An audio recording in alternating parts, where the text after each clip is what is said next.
Welcome to the Your Message Received podcast. And now, taking your message to the finish line, your host, John Duffin. Hey folks, John Duffin here with Duffin Media, and welcome back to another episode of Your Message Received. Your Message Received is the place, the home, to help you find your best, truest, most authentic business voice. Hell, your most authentic voice. Get what you want, find what you need, improve your results, increase sales, make billions of dollars, find the person in your dreams. We're working on the last two. We don't have that quite as tight as we'd like, but pretty much all the rest of it I can pretty much confirm. How we do it is we find way cool people. You're great, Hilary. We find way cool people that have walked the walk and talked the talk, have compelling stories, and are, to me, real, true, authentic people.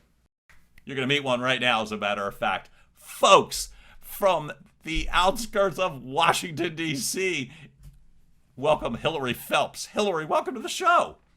Thank you. I was so excited. I cut you right off. I love it.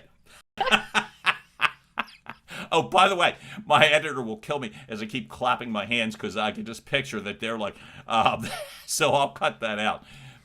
Hilary and I have had the great good fortune of meeting at an event really recently. But depending on when you're hearing it, the date of that doesn't really matter as much. Of the fact is that it was an event celebrating, honoring, and tagging along with somebody I'm a massive fan of, who is Charlie Engle.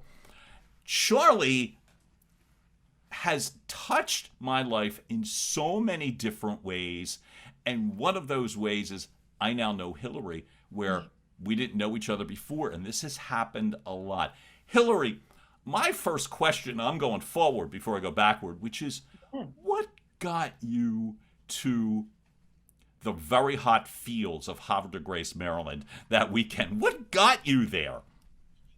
The Penguin.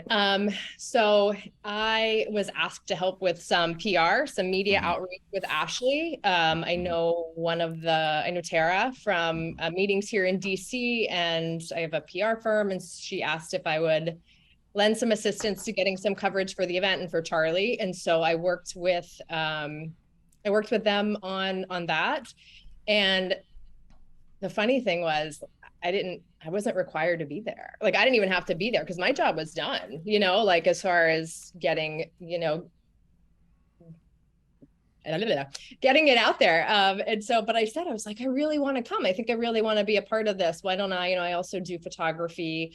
I was like, why don't I just come and take photos? This way you guys can use it for future events or whatever. And and I had planned to come up, because I hadn't met Charlie or Travis or Sam or even some of the Ashley people like Casey in person. We'd all done Zoom meetings. I'm going to come up Friday and, I'll jump into the event on Saturday and I'm going to check into my hotel and I'm just going to sleep and maybe I'll pop back in on Sunday. Like, didn't happen that way. I got there on Friday. We had a great time. Got there Saturday and ended up staying till I think 1 a.m.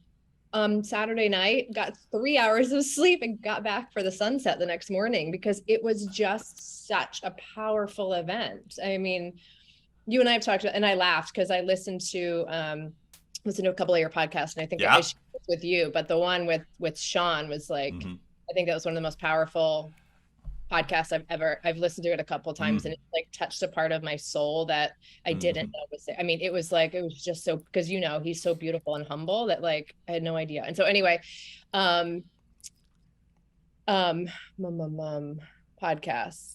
Well, my thought is, it's like, so between, thank you for that. I mean, look, first off, thanks for listening at all. So I've had the good fortune of interviewing Charlie Engle, Kelly Thrush, and Sean so far, and now Hilary. And see, folks, this is like one of these things where it's all of this stuff. I've become a bigger believer in everything happens for a reason. I really wasn't that way before, but I'm starting to realize all of that is so. But folks, I'll digress a little bit because it's like that was in essence, to me, the second beginning. But we'll talk about the first beginning at this point as well, too.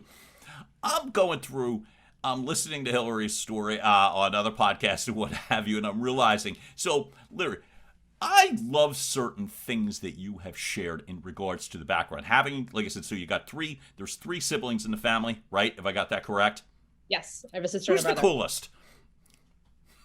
Of the three siblings, who's the coolest? It depends, right? Because my sister is incredibly funny, and she's like I think she's the cool one because she's like she's edgy and she's like badass and like doesn't like so I think that she's super cool. And then my brother he's super high, he's a high functioning super achiever, like amazing, one of the most beautiful humans in the world. And so we're all so different. And so, and then I'm the reason. You're the trailblazer. So first off, you're the trailblazer, right? I'm like the more serious one. They're cool, and I'm like the mom. Yeah, because I'm the oldest. I'm also like the mom, the nurturer, and my sister at one point had to look at me. She's like, I got this. You can stop speaking for me. I'm 25 years old. I'm like, oh my God. I was going to ask you how old at this point. Got you. But all right. So you're the one. Did they naturally, the other siblings, like just naturally follow your progress? I mean, I think so. Well, my mom would tell you, like, I started swimming really young. Because I liked it, and there's probably some natural ability, but I was really competitive. I was great in school. I got straight A's. I was a really good swimmer, and I really dove into everything that I dove in. I love that, by the way. Nicely done.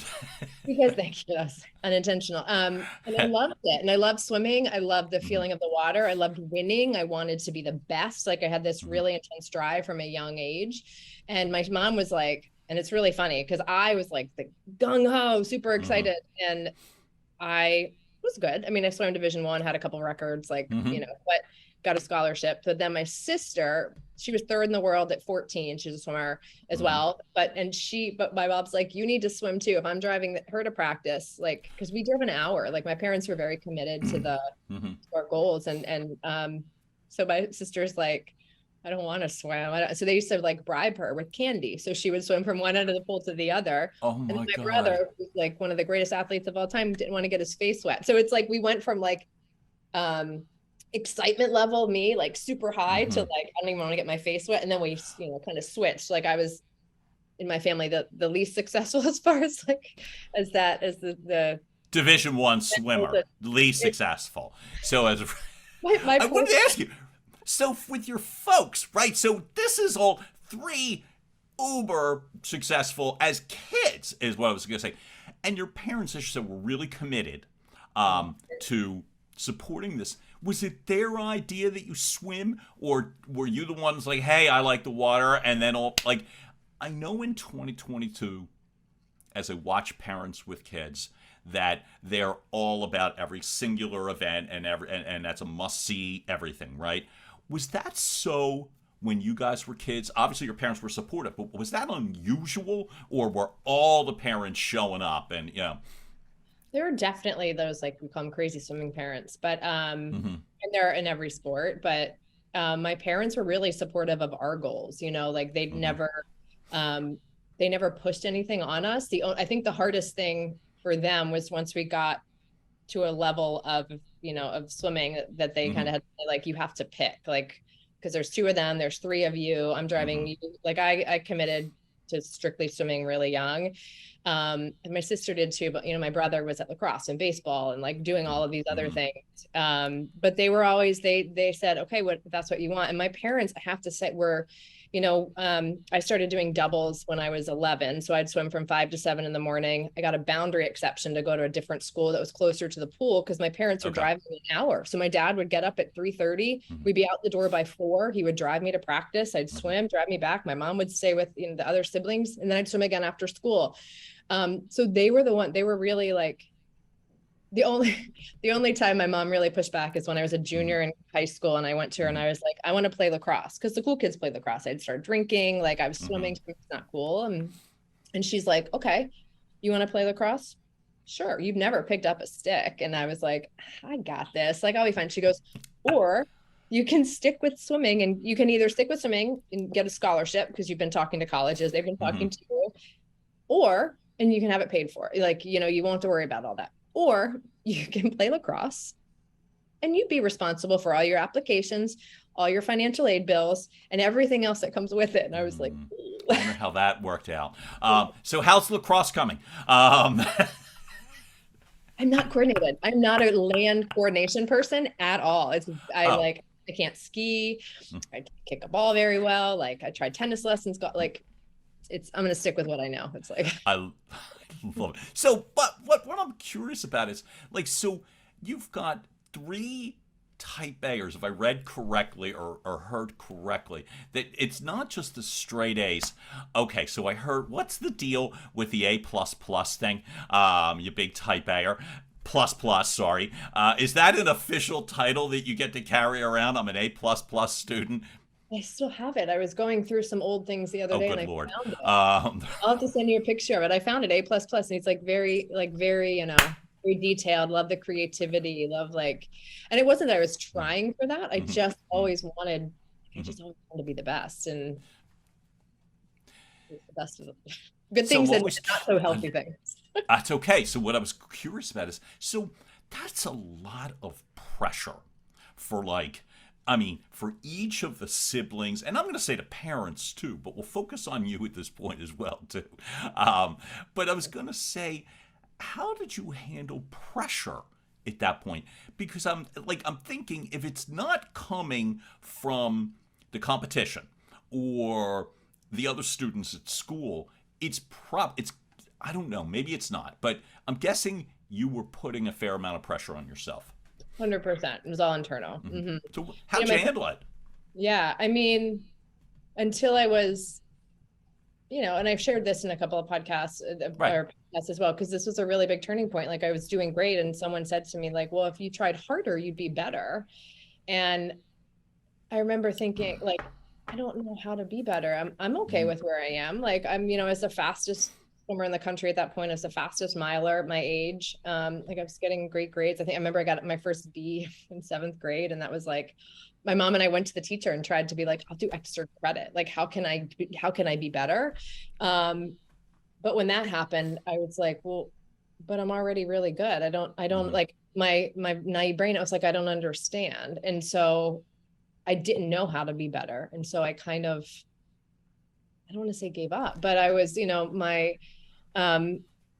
I just started, my mom would say, she's like, all of a sudden you were like, okay, why don't you go ahead and beat me? Cause you haven't won in a while. So I'm going to let you win. And so, at that point, and then I started, I think, I don't know if it was a little bit of depression, but I remember being really down. I started drinking, I started experimenting with drugs. And that was kind of when this like change started to happen, because I didn't know how to be better in somebody else's eyes. And that was the moment that I realized too, that I started placing more on other people's opinion versus my own voice. Yes. And that was the moment,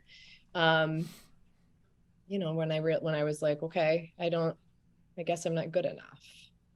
Wow. Wow. So you start drinking, you're experimenting with drugs and all that sort of thing. And if I remember correctly, you're like mid-teens, right? At this point when this is going on?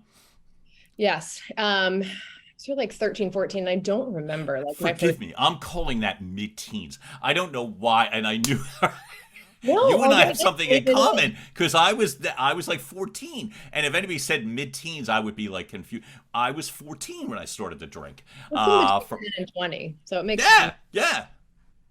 What was that like? Yeah, I mean, that was the point where I started to my sister started to beat me. She was really good. And that was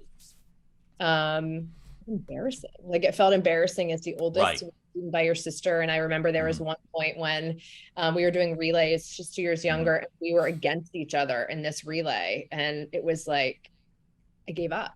It was like, well, I don't want to, I remember this, like, I don't want to try to beat her. I just gave up. And so there was definitely like a light switch in those like years when I just just stopped caring. I don't know if well, yeah, I'd say I'd stopped trying, and I said this before, like I look back, I'm like, what if I had continued to try? Like, what would that have looked like? But, yeah, but I can't live in that space, right? Because I may never make the penguin, so.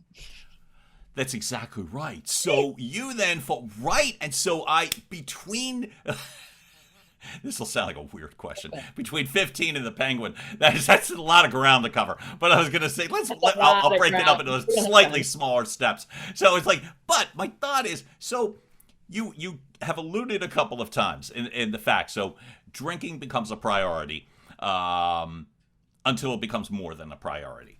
Walk me through in terms of at least the progression of somebody who's an elite athlete, who is the A++ and blah, blah, and some goof is going to be like, if you tried harder, blah, blah, blah, blah, and that's enough to literally almost shut down, a situation to send you in different directions. Walk me through the progression of where it went from, I'm just going to drink some, to this is a problem.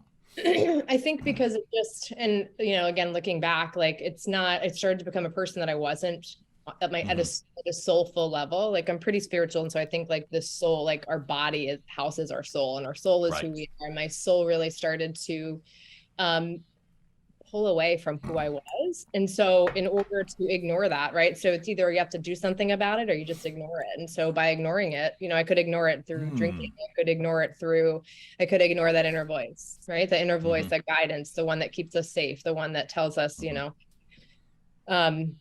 what's best. And I started drinking. I started hanging around people that drank. I started, I think I shared this, my parents went through a divorce at that time. And, it allowed me the space to kind of go under the radar a little bit. I started, lying to cover up my drinking. My mom found a cooler of beer in the back of my car one time and just was like, and like, we weren't confrontational in my family. Like I hear, of families that are like, you just said, this is not acceptable. This is, and we like, and it's the way, I don't blame them, but it's the way my mom was raised. My dad's dad died when he was 8. They did the best they could, and I will never say anything other than that.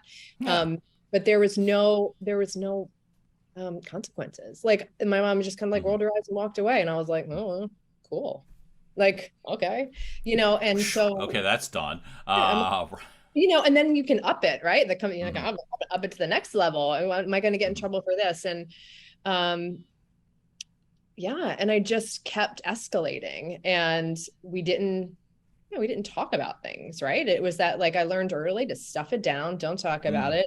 You're, like, if you look good on the outside and you can put on a happy face and smile and nobody would know the difference, then you're fine. And that starts to eat you alive. Can I ask you, you're talking about looking good on the outside, but it's the weirdest follow-up question. Can you tell me about your broken nose? I find this fascinating. That talk about stuffing things down. I told you I get a little deeper with these podcasts. So my sister was at the Olympic trials. My mom was there with her. My brother and I, for swimming. My brother and I were, pressure, obviously, right? So nothing, right? So okay. So my brother, I was a senior in high school. My brother, we were staying with family friends, and I threw a party at my house. And and I remember, like, my bedroom was in the basement, and I was coming down these stairs, and I went to turn the corner, and I must have like blacked out, and I face planted this bench that was right outside. And then when I came to, I was like, just kept going, and didn't think anything of it. It hurt. It was, maybe a little bruised, but like, I didn't think anything of it. That year, that was in, I think it was in March, because that's when trials happened. So and then I had to get my physical to go to college that summer. And when I went to college, the doctor was like, there's some trauma to your nose. Did you break it? And I was like, trauma. No, I break my nose. And then I was like, well, I thought it was broken. Maybe it wasn't broken. It's deep. Like there was some, trauma. I kept saying it was broken. And then he's like, was it broken? I was like, hey, it wasn't broken. I don't know. Anyway, so, and she's like, what happened? And I was like, I don't know. shoot, I was like, oh, I hit my face on the wall when I was doing a flip board. I've been swimming Which for is like 10 pretty years. believable, though. I mean, if you're not an elite athlete, you could be like, oh, she was just probably so into it, and and whatever.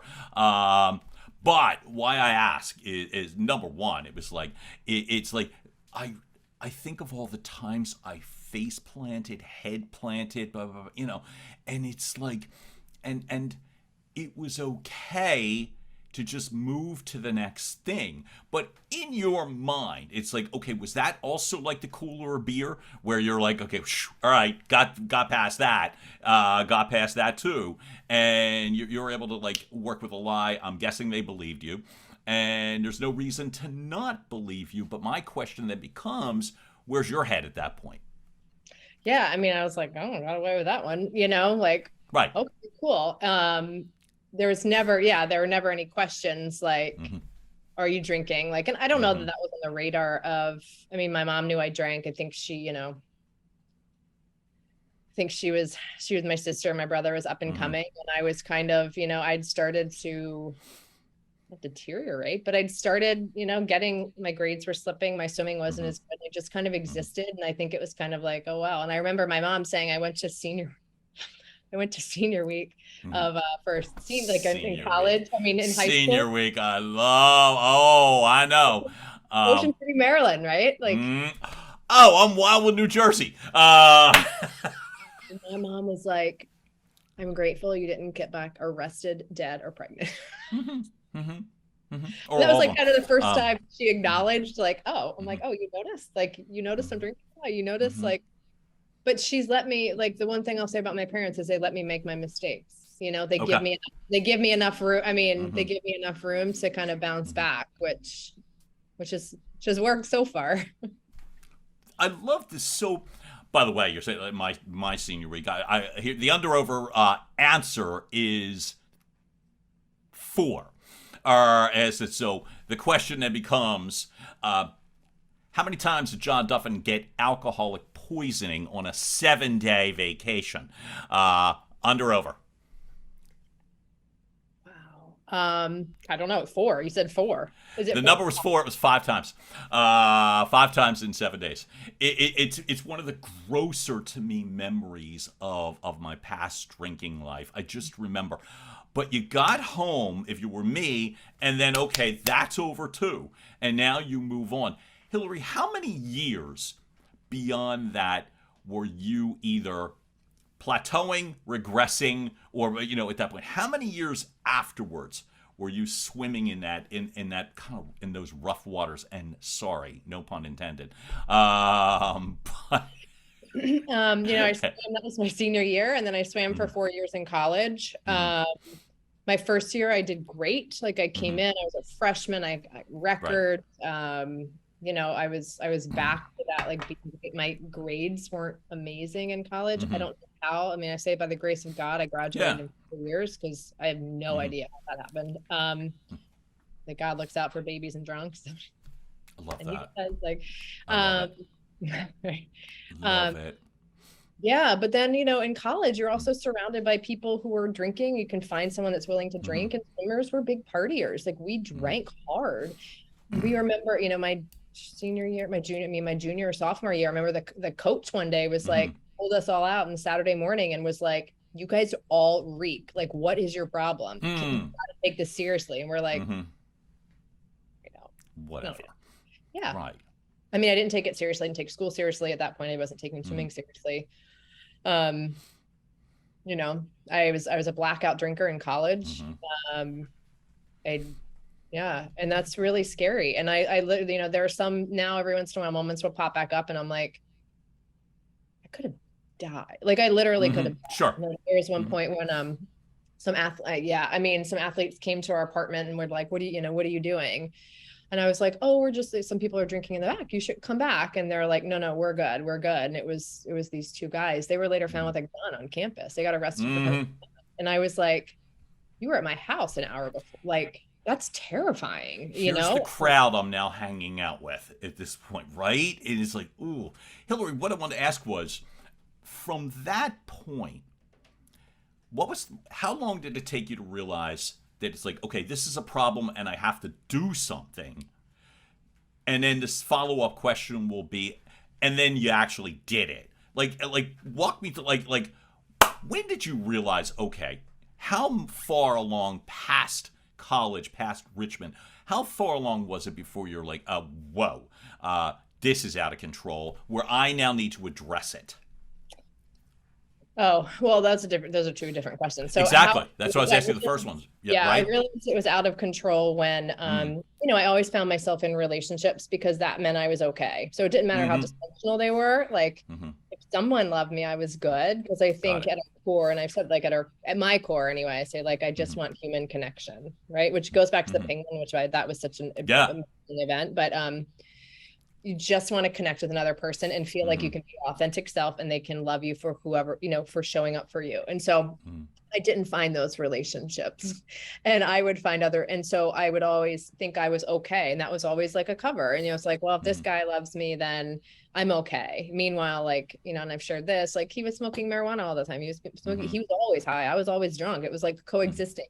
And the first time I thought it was maybe a problem was when he came to me, because I judged him for his use. And I'm like, well, I'm not that bad. I don't smoke. I don't drink before work. He smokes before work, all the time. And he came to me and he's like, you've got a problem. Like, I'm concerned. And I was like, and I broke up with him. I'm like, no, you're the problem. You're clearly the problem, not me. Because nobody was going to touch my drinking. And so that was the first time it was like that mirror was shown to me, like, you're having an issue. And, and from there, it was the next relationship where I ended up getting sober. After that, I met someone else, and like, just like, I've shared this before. He was living with another woman and just bought her a ring. And like, we had met 3 weeks earlier and he moved in and it was just, I'm like, oh, because I wanted that Cinderella moment. I wanted someone to come in and fix my insides. Like, I don't want to fix my insides. Like, I want someone to do that for me.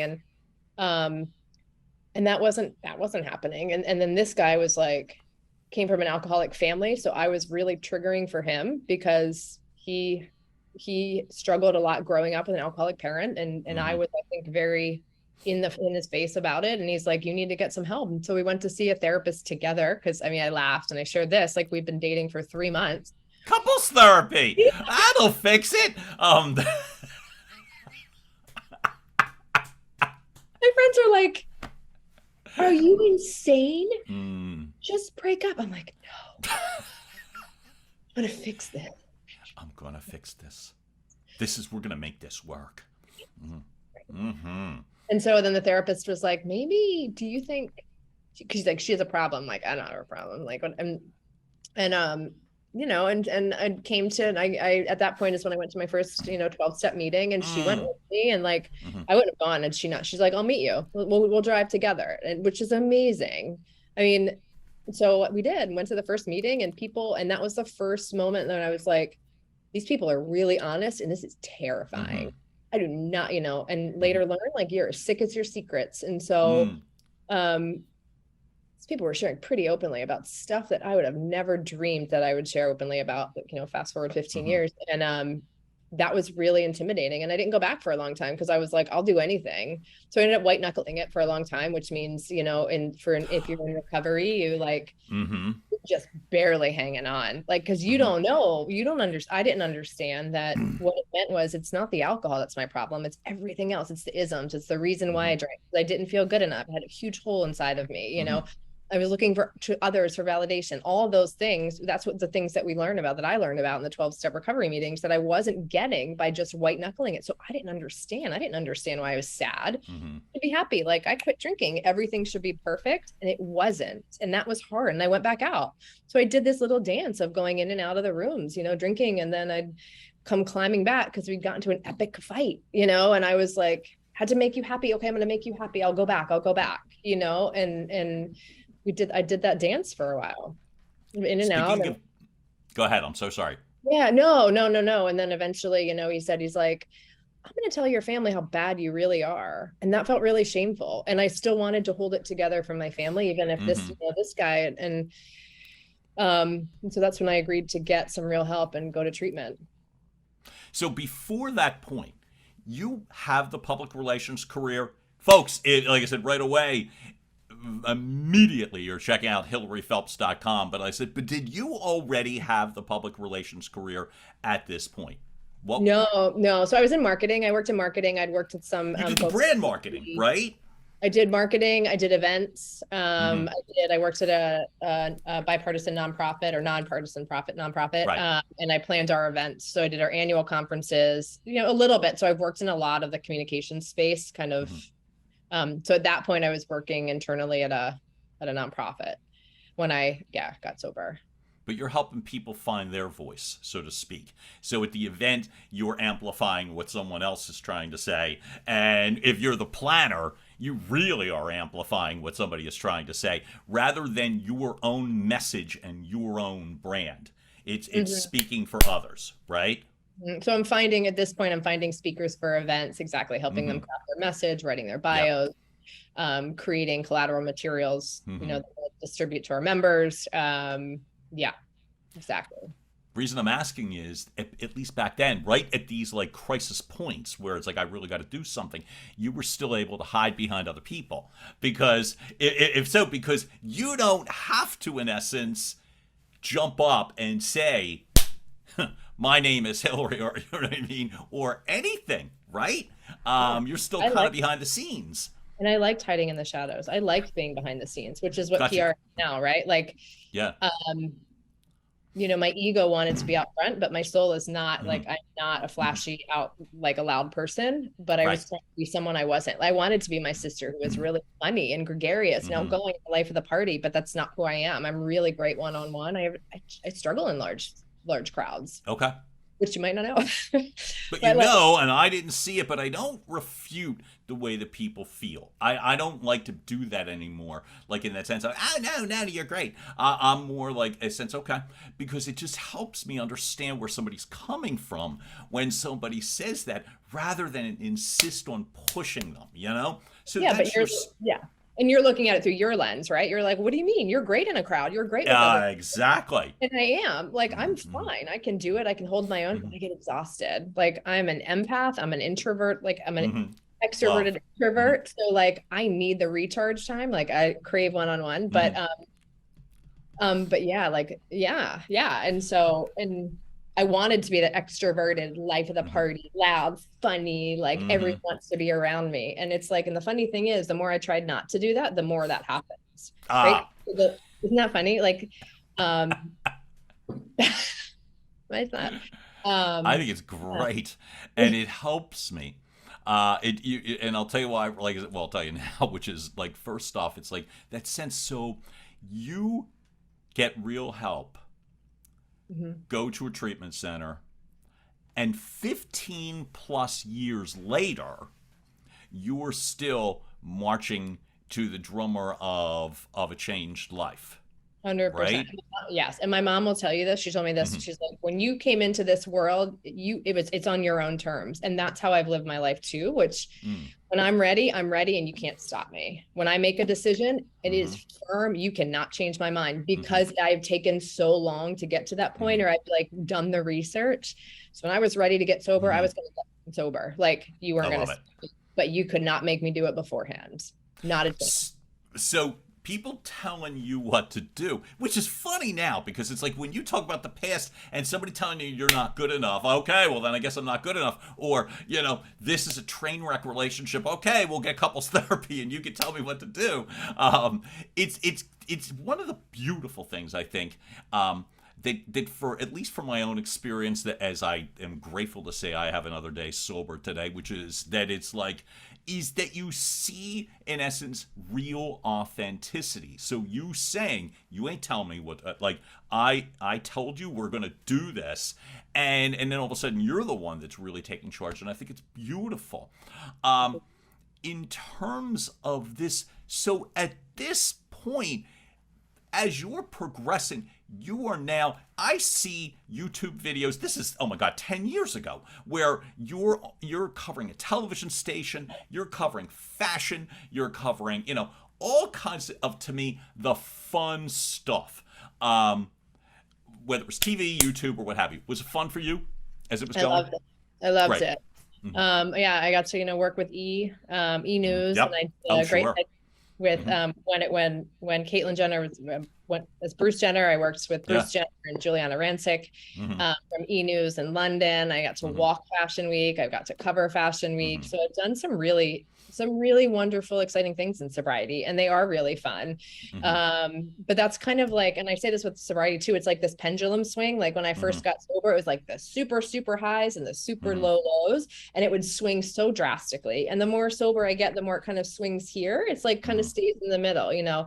And the same thing I think is for these experiences. Like I've gotten to some amazing things, like really high highs, you know, and now I'm kind of down here. Like I appreciate them for what they were, but I kind of enjoy that, like pretty simple, you know, like the really simple, like walking 30 hours. I'm going to keep coming back to the Penguin. Like so you go from meeting the Queen of England to hanging out with me, Charlie Engle, and I know which one you like better, because in a dirty hot field for 30 hours. Folks, I keep amplifying what I'm pretending is the ugly part of it. It was the only ugly part of what to me was one of the coolest experiences I've ever had in my life, and that's the Penguin movement. Which supports the Ashley Treatment Centers in Maryland, supporting our friend, running man, Charlie Engle. I'm going to give you 20 seconds of the setup for me, and I love the way you were talking about that shy-ish part of I was just going to stop in, and I was going to go back to the hotel, and blah, blah, blah, which was all me. So I remember, and I think I shared this with you prior, which was walking across the lawn to start. I already had my Irish goodbye exit strategy. I already had it. I'm like, oh, okay. I want to revert back to high school. Nobody's going to talk to me and nobody's going to like me, and I'm here by myself and I'm a weirdo and blah, blah. It's amazing for me after 21 plus years, every once in a while, those stupid images keep coming, which is why you need to keep doing the work, at least for me. But it's like, get across the lawn. Everything starts, it's boiling hot. I see Hilary. I see a bunch of people. Hilary, you talked about a little while ago that sense of people in your circle or in sobriety being able to share some really personal things. Talk to me in regards to the that experience as it worked for you for the Penguin movement in terms of that sense of human connection. How did it go for you?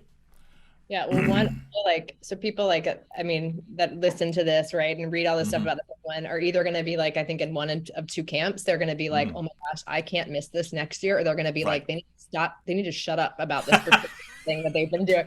Well, it's all they talk about. It's all people talk about, right? But yeah, it was, I will say that I think it was one of the most impactful events and weekends of my life. Why? Because of the ripple effects after that. And this is what I mean. The idea of walking 30 hours was not appealing to me. Like I've, I run 12 I'm sorry. Ew. Right. I need sleep. Like, are you kidding me? Like take away my food. I don't know. Coffee is another thing, but like you take away my sleep and I'm a bear. Like, don't talk to me. Like even my son will be like, you need a nap. And so the idea of that was just not appealing, and it was hot but you start talking to people and it was like, there were no guards up. There were no walls up. Everybody, and I've heard you say this too. Yeah. And I, nobody talked politics. Nobody, like, I know stories about people like, that it was so raw and open and honest. And like, that's what the gifts that I've gotten from sobriety is being able to not only tap into my authentic self and being, but being able to connect with others that are doing the same thing. And there is no gift greater than that in this world, period, for me. And so what I mean, so one, like I talk to Charlie a couple of times a week, like still, like we're talking, I think I'm going to see him this weekend or whatever. Right. Next weekend. Like I love his book. I was like, Charlie, we would have died. I would have died if I hung out with you, man. Like, exactly. Like up the notch, up the ante, like I talk to Sean every day. Sean is helping me train for my New York Marathon. Oh my God. Right. I didn't know you were dealing with Sean. That makes me happy. So he reached out and he was like, if you need someone to coach, like I had no idea. And I was like, I don't know what I'm going to do. I'm just going to go run some, like, I'm just going to go and just do it. And he reached out and he's like, I'd be happy to help you. And he has been wonderful. And so like, thank you so much. Like I would have just figured it out on my own, but like, right. The gifts of the program are having people reach out and say, let me help you. Let me help you in a way that you could actually use the help and appreciate getting it. And those to me are two separate gifts for myself. You know, that you're finding real help and I'm willing to accept it and not push back is to me two great gifts. But you've got Sean, you've got Charlie. I'm a massive fan of Kelly. I've talked to Kelly a couple of times. Sam, because of this event, Sam and I, as of yesterday, have signed up to do the, God dang it. There's some 120 miles day event crossing the Rocky Mountains. And I was like, sign me up. So Sam and I are going to cross in a car. Right. I told Alexander this last night. My son's 5. And I was like, Alexander, I'm going to do this event in the Trans Rockies. That's what it's called. Trans Rockies. It's 6 days, 120 miles. I wear a back. Sam's like, you have to wear your like camper on your back. And Alexander goes, oof, that sounds like a tough life for you, mama. I'm already a fan of Alexander. I will touch on him in a moment, but I love that. Good. Right? It's like I'm looking at a 50-mile race on my birthday, like this year. Like, so Sean's helping me do, because I was like, this is my goal. And when can I do it? And he's like, by the spring. And I was like, what? By the spring, I'm going to go from 5 miles to 50. He's like, yeah, you can do it. But the thing is, like, I wanted the help and I trust him enough to take that. Yeah. Right. Because of the penguin, because of recovery, because I'm sober, and because you connect with people that are authentic. Like, you know, when I was not sober, I would find projects. I would find people. I'm like, I can fix this. I can help you. And it's like people that don't want your help aren't going to take it. But if you find other people that are looking to help, looking to connect, looking for like kindness and love, like those are the people that you're going to find. And that's what the penguin delivered. And I think everybody felt that same way. I think everybody walked away from that event saying, this is not what I expected. Even people at Ashley, like, I think it was such like, just so powerful, and I won't shut up about it. So you can, and I don't want you to. It was one of the most powerful events. And I'm telling you, I was there to make an appearance, to meet Charlie, who I had never met before. That was the intention, was to make an appearance. And instead, dropping the guard was the craziest thing. Dropping the guard immediately was even crazier. There was no build-up or setup for, in essence, sharing. None. And so it was just, to me, a stunning turn of events. Like for myself, I remember I kept insisting I was going home on Saturday. The only problem was I was so sore the day of that I'm literally sitting in the tent. You told like Casey from Ashley, and I'm sitting there, and I think I said goodbye to her like 600 times because I physically couldn't get up, and I know they were waiting for me to do something, but I'm back at the hotel, right? And I'm like, it was so bad for me that like the service people at the hotel, and I'm going to call them old people. They're probably younger than me, but I was going to say, like, they're serving me food, and they kept says, oh, no, I'll bring it to you. So I'm like, how bad did I look, right?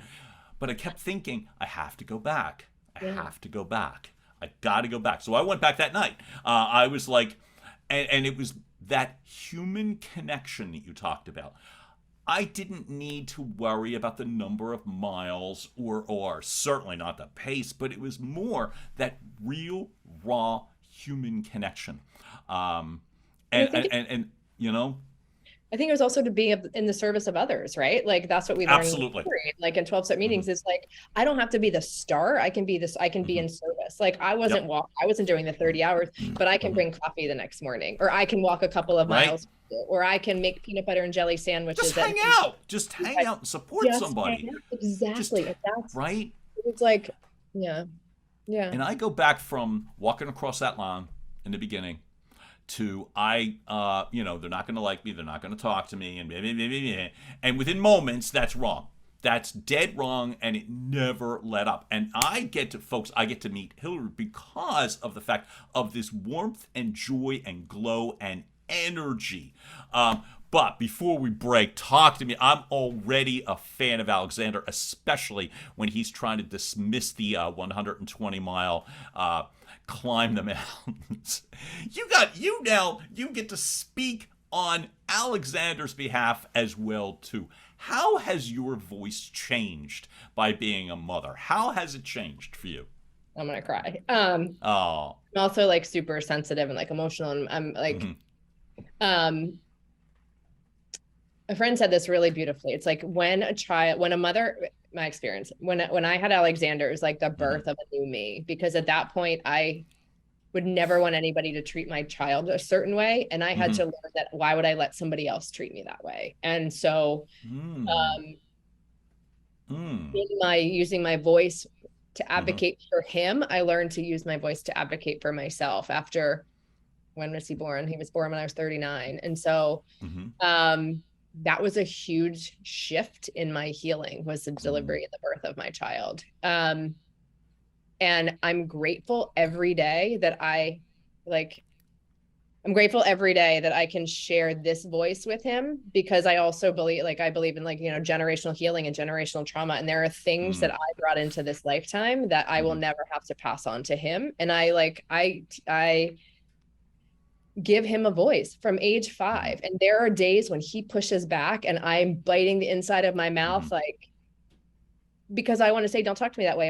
I'm your mother. Don't talk. But no, because I want him to push back. Because if he's pushing back now and he's using his voice, that means at 15, at 25, 35, he's going to use his own voice then. And so it is my job, I feel, as the parent and as the mother, to allow him to explore that voice at a really early age. And that does mean it's harder for me, but that's okay, because that's my job. That's why he's here, is to raise that beautiful human that develops his independence, and that develops his inner person, and that develops his voice at a really young age. He's wonderful. He's smart. He's creative. He's funny. He's funny. And he protects his mom in regards to like climbing mountains with rucksacks or whatever the hell. But what I want to, here's the only thing I wanted to ask before, which is, you said something earlier in the sense that your parents didn't push back. I guess a question I would have is, how do you know the difference, or how are you able to to make sure that when you are communicating with Alexander, that it's not the sense that everything is fine, you know what I mean, or we don't confront. I'm curious as to, you lived that life, right, where your parents weren't pushing back at all. It's like, hey, go make your own mistakes, and they didn't say that. But how are you able to navigate that so that you give Alexander the freedom to push back, but also the sense of, I'm in this, I'm not just a bystander? So someone once said to me, every parent's going to mess up their child in one way or another. You're just going to do it differently than your parents did. And that is very comforting. I'm like, okay, he's going to I'm not perfect. He's not going to be perfect. It's all good. But yeah, I try. I don't know. And I don't know. I haven't figured that out is the answer. There's time. Now, because now this summer, it's been a couple changes the last couple years and he, this summer was like, I don't think I want to go to camp. I want to stay with you. And I was like, okay, I'm going to honor that. I'm going to honor your request. Right. But to your point, I don't know when to push back. I did enroll him in swimming. I'm like, you have to learn to swim, not because I want you to compete, but for water safety. And because you don't want to go to high school and your friends know how to jump off the back of a boat and you have to sit there because you're embarrassed and don't know how. So so that point, maybe that's a little push, but it's a safety thing. And also later in life. But then he's like, I don't want to play sports this summer or this fall. And I'm like, I don't know. Do I enroll him in something because I feel like the socialization is good for him, or do I honor it? And that's where I am now. It's like, I don't know. And it's every day it's different. And so I just try to do the best you can with what you have on any given day. Right. I think what's so refreshing is the fact that you can honor the fact that you don't know. I'm not a parent, so I have no skin in the game. I'm just more curious in the sense that it's hey, that if you are willing to be a work in progress and to keep learning and to keep evolving, it's nice that you're able to also honor that with your son. Let me ask you, who inspired? Go ahead. The one thing I will say too, I'll jump in this because I think it's important. I also show him that I'm not perfect. And like, if there's a moment when I'm just like, oh my gosh, can you please, we have to go. Like, and I lose, that's me losing my time. I'm like, God, sure. I will come back. And I'm like, I'm so sorry. That was my stuff. You did nothing wrong. That was on me. I should have gotten us ready earlier. And I'm sorry that I said that. Or there are also times I'm like, no, this is you, versus, but I really try to own my stuff with him early because I want him to learn that he does not have to be perfect. And I've even told him, and I said, I will not be mad at you. You can, anything you do, if you come to me and tell me, you will never get in trouble. I give you my word. I promise you. But if you lie to me, we're going to have a problem. Like, I don't accept that. And even the other day we had an incident where he like tossed the iPad and it missed the bed. And I came in, saw it hit the floor, and I thought he threw it. And I said, did you just throw that? And he turned around. He's like, no, Mom, I just tried to hit the bed. And I was like, okay, I'm not mad at you. If you would have thrown it on the floor, okay, but like, it's all good. It's okay. It's all good. It's all good. And he was, like, so I want him to learn that he doesn't have to be perfect. And I want him to learn to own. Sorry, I'm talking over. Don't be. You're doing great. I was going to ask you one follow-up question on that, course, which is, do you think he not buys in? Do you think he acknowledges that do you see when you communicate with him, do you see an acknowledgement? Yes. Okay. What's that feel like? Good. It feels great. I mean, like, so yesterday, I'll give you another story. A quick story. So he loves Halloween decorations at Home Depot, or like his Christmas. Like, I just like it. It's weird in a great way. I love it. Okay. So that's his thing. Great. And push the buttons and look at, he's like, do you think we need this? I'm like, it's a 20-foot werewolf. No. I know we don't. But he said, and he goes, how long can we stay? And I said, we can stay as long as you want. We can stay as long as you want. And he was like, okay. And we stayed as long as he wanted. Not once did I say, we need to go. We've got to go. Like, no. And we got in the car and he looked at me and he said, Mama, you kept your word. You let me stay as long as I wanted. Thank you. And I was like, oh, that's going to go far. You're welcome. I was like, I told you, like, my word means something. I promise you, I'll always honor that. And, but so he's very, I think that means, that's an acknowledgement of, I recognize, and I think, but. I love it. So who inspires you? Who inspires me? Okay. I don't know if this is who inspires me, but maybe this ties it all nicely together. And I was talking to Sean the other day about running, right? And I was like, hey, who's this girl? I want to beat her. And he was like, she's the best ultra runner in the world. And I was like, cool, let's do it. That's where we're going to go. God. And he was like, let's do it. Let's do it. Oh. But my problem is I get these things in my mind and like, I don't let them go. So I'm like, you're committed for the long term now. I hope you're on board because I'm going to do a 200-mile race. And I don't even know her name. Her name's Courtney, but I forget who inspires me. I think there are a lot of people like, and I don't know that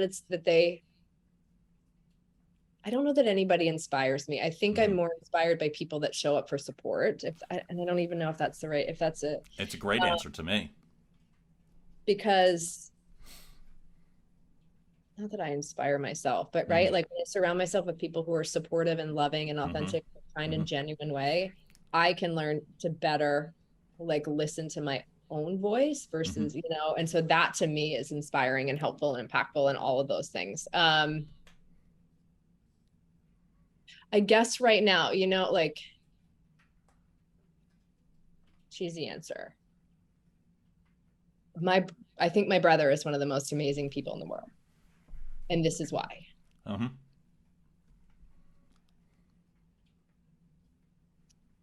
Not because of what he's done by any stretch. It's not about the records, but the fact that he came and opened his mouth and spoke so honestly and vulnerably about his mental wellness and his mental health. And I credit him for giving me the courage to do the same. He was the one that gave me the courage to talk about my sobriety, to say like, Because he's like, if I can help one person, and at 15 years was the first time I really spoke about my recovery publicly. And that's what I realized. It's like, if I can help one person, then I don't care about the 5 people that might judge me. So as far as, inspiring, because he walks the walk and he uses his platform in such a beautiful way. I think that's one of my, I think that's what I would say as far as inspiration. And Michael's family, and Michael's family. And that's, I think, one of the nicest things is, like, for myself, he's the big elite and, and all that. And it was amazingly moving. You're right, because as I've come to learn, at least for me, every family, if not every family is keenly aware of somebody within their family that's struggling with a mental health situation. And it's fluid and floating, and I am one of them. I'm saying for myself, I go through, but it's not a comparison or needing to jump on the train. It's that sense of being able to download information about yourself so that you can live a truer and more authentic life. And I remember that. And I told you, I would have looked at, oh my God, he's one of the cool kids in school. I couldn't approach or talk to him. And it could be Michael or it could be anybody. And for me, but because he made it approachable and talkable, I could say it and not feel like, oh my God, my day is ruined because I shared that with somebody, or now my life is ruined because you're aware. And I think it's amazingly beautiful. And he's your brother. So it's like, it's just, talk about close to home. That to me must be really cool to think, And that's the thing. And I'll share one more thing, because I think this is like, and that's the space, especially in the last year, where I've tried to exist or survive, or not survive, to thrive, is thank you. Like, right. Sharing my authentic voice and not caring about the outcome. Like, this is how I feel, not in a mean way, but right. Like, hey, this, like, whatever, and just sharing how I feel. And someone might be like, oh, I don't know, or like, whatever. It's like, okay, but I delivered my truth, and like what you say has no impact on me. And that's been like really comforting, is just to like, because I've always been fearful of rejection, or fearful that somebody won't like me, or fearful of what they're going to think and say. And only in the last year, and like I said this to Sean too, when he, on your podcast, he's like, it took me 48 years to get comfortable in my skin. And right. I'm 44. And at 44 years, I can say this is the first time in my life that I have truly felt comfortable in my skin and like the person I am.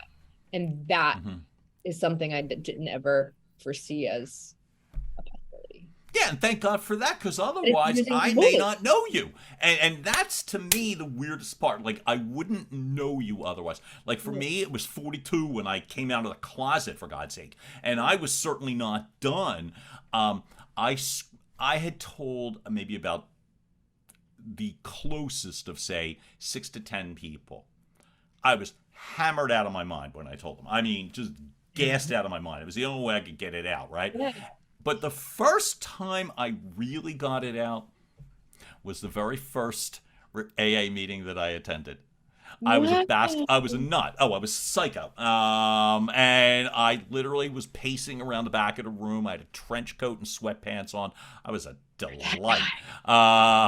And I remember blurting it out, right? And it was like, it was the first time, and trust me, not everything got fixed that first by a long shot. But like, I was in my 40s, so I could sit and gripe about, oh my God, if I'd only done this when I was 20. It's like, what? There's so much that I could go back and try to fix. That's not one of them anymore. It's just not. It's like, did I get the privilege to be healthy, to speak, to have a platform where I can feel true and authentic and help somebody? And I think that was really the conduit of what was going on that weekend, at least for me. I don't want to oversimplify it because it was magical and I can't wait. You don't know if you get that a second time. I hope so. I hope it's better. But for me, it's like, it was that sense of, oh my God, no, this was set up for a reason. And if I had come there with any sort of a guard on myself, I wouldn't have been able to, like I said, I wouldn't know you because I wouldn't have felt comfortable enough. Or to the Lukes, or, you know what I mean? It would have been like, oh, they don't want to talk to me, and so I am honored that you're here today. And I really do believe it has a lot to do with the long-term work, but I also believe too, even just giving yourself the freedom to go to an event like that. Thank God you stuck around. I may have found you back at the hotel. Probably wouldn't have. I would have been too busy, hiding. So, Hilary Phelps, how do we find you otherwise? What's the best way? I can put up your social links. Well, how would you like us to find you? Yeah, social's great. Email's fine. Hilary at hilaryphelps.com. Any of the social links. Any of those are perfect. And you know what, John, though, we're the lucky ones, right? Some people never get this comfort level in their skin. So right. You at 44, at Sean's right.